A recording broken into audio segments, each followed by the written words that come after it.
काय रे, चेहरा का पाडला तुझा? आत ये.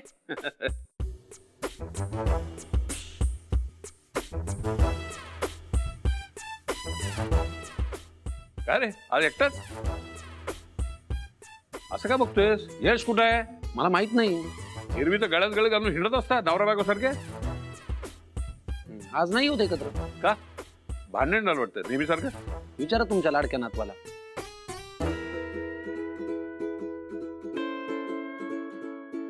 अहो जग्गू, असं काय करताय? पुढे विचारा ना.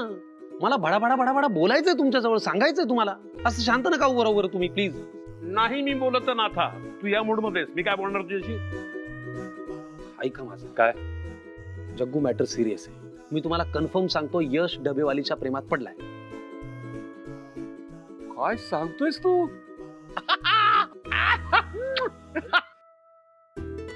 पण तू कबूल करतोय प्रेमात पडलाय म्हणून? तेच तर सांगतोय, त्याने कबूल नाही केलंय. त्याच्या आधीच पाप्या घेताय तुम्ही.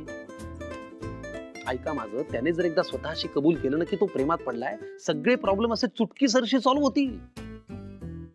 हे बघा, एकतर त्याने कबूल केल्यानंतर त्याला लाईफ पार्टनर मिळेल, बरोबर?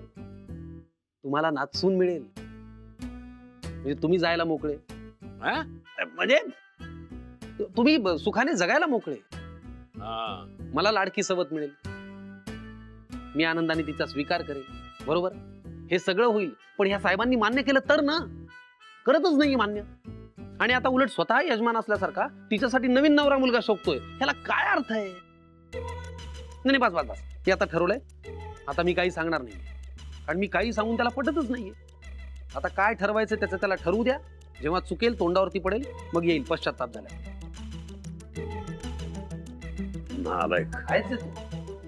बेअक्कल, निर्लज्ज. नाही, पूर्वी नव्हता पण आता झालाय. अरे गाढवा, तुला म्हणतोय मी. माझ्यावर कशाला चिडताय तुम्ही? ही तुझी मैत्री. आपण मुळात माझ्यावरती का चिडताय? तो चुकलाय ना.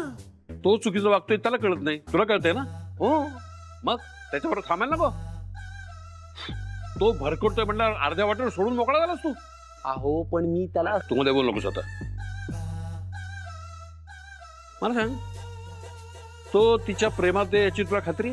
अरे मैं पहले ही बोला था, मैं कब से बोल रहा है वो. नकला करू नकोस, सिरियसली सांग. मला 100% खात्री आहे, तो डबेवालीच्या प्रेमात आहे. मला सांग, त्या डबेवालीला दुसरा कोणी आवडत नाही ना? नाही नाही नाही. अहो उलट यशची आणि तिची मैत्री इतकी चांगली आहे की यशने जर तिला लग्नासाठी विचारलं ना, ती नाही सुद्धा म्हणणार नाही. तू हे रडगाण घाल तिथं उभा आहेस. तुम्ही घुमून फिरून माझ्यावरती काय चिडताय? याला म्हणतात मैत्री. अरे अरे मैत्री काय असते मला विचार. तुमच्या वयात असताना माझा एक मित्र प्रेमात पडला होता. मग मी स्वतः पुढाकार घेऊन त्याचं लग्न लावून दिलंय. घरच्यांचा प्रचंड विरोध, तरी सुद्धा मी लग्न लावून दिलंय. मग घरच्यांनी बाहेरच्या गुंडांनी असा मरेस्तोवर मारला मला. अरे काय सांगताय काय? 8 दिवस काही करू शकत नव्हतो मी, पण तरी सुद्धा हटलो नाही. याला म्हणतात मैत्री, नाही तर तुम्ही. अरे तुला तो चॅलेंज देतोय मी. काय? तू त्याचा खरा मित्र असशील तर तू पुढाकार घेशील. डबे देणारी आणि डबे खाणारा त्यांना कायमचे एकत्र आणशील, कळलं? ते मी करीन सगळं. हा. पण आता तुमचा लाडका नातू उपाशी बसलाय, त्याला जाऊन खाऊ घाला आधी. काय कुठं तू? त्याच्या खोलीत बसलाय उपाशी. आणि तू? मी खाल्लं पोटभर. तो उपाशी आणि तू खाल्लंस?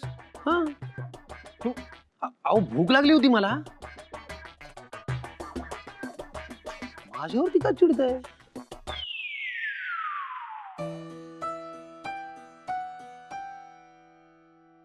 ऑफिस सुटायची वेळ झाली ना, मी त्यांना घेऊन जायला आलो. फक्त घेऊन जायला आलात की वेगळा काहीतरी प्लॅन आहे? डिनरला जातोय ना आम्ही.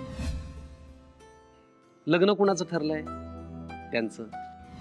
एकत्र कुणी असायला हवं? परांजपे आणि नेहाने. म्हणून डिनरला सुद्धा त्यांनी एकत्र जायला हवं.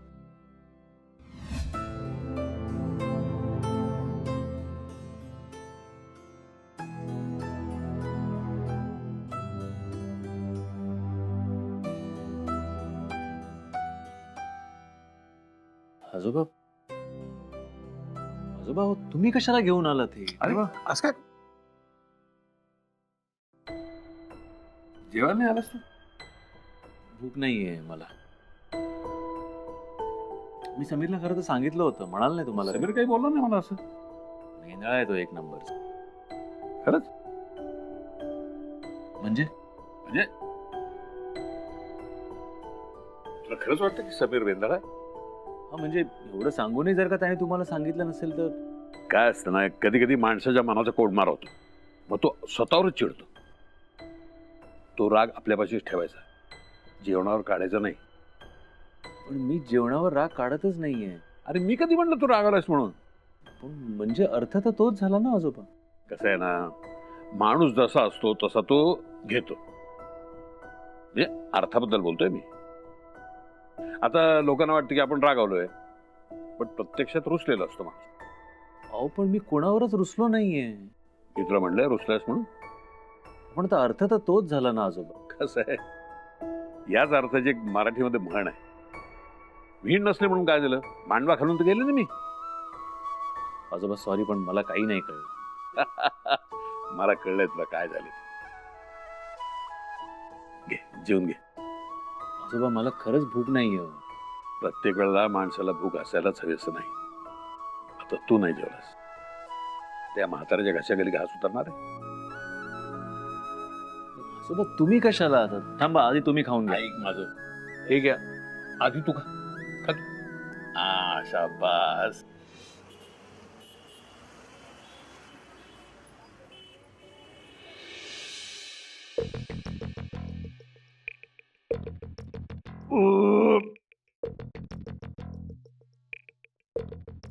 काय पंड्या साहेब, भस्म्या झालं की काय? किती खाणार अजून? तुमचा बोलणं चालू ठेवा. जे काय कामाचं बात आहे सांगा, माझ्या खाणं चालूच राहणार आहे. त्या नेहा कामतच्या घराचं डील करायला घ्या. ते घराच्या नाद आहे ना, सोडून टाका तुम्ही. काय आहे, ते घरावरती खूप कर्ज आहे आणि मला समजला का बँक ते घराला नोटीस लावणार आणि लिलाव करणार त्याचा. आणि समजे जे थकबाकीवाले आहे ना, त्यांची नोटीस जाहीर होणार आहे.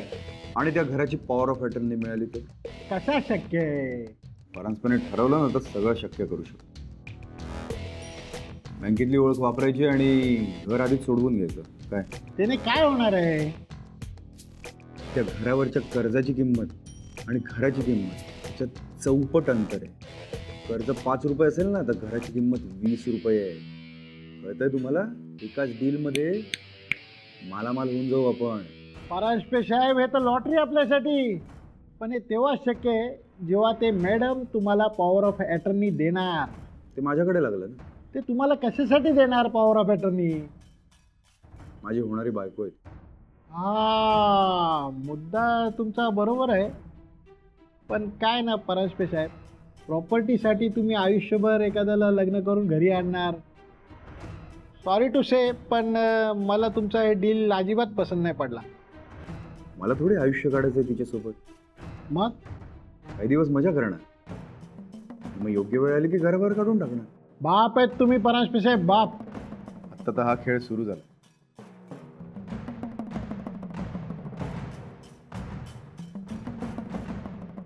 आलो आम्ही जरा. तुमचं चालू दे.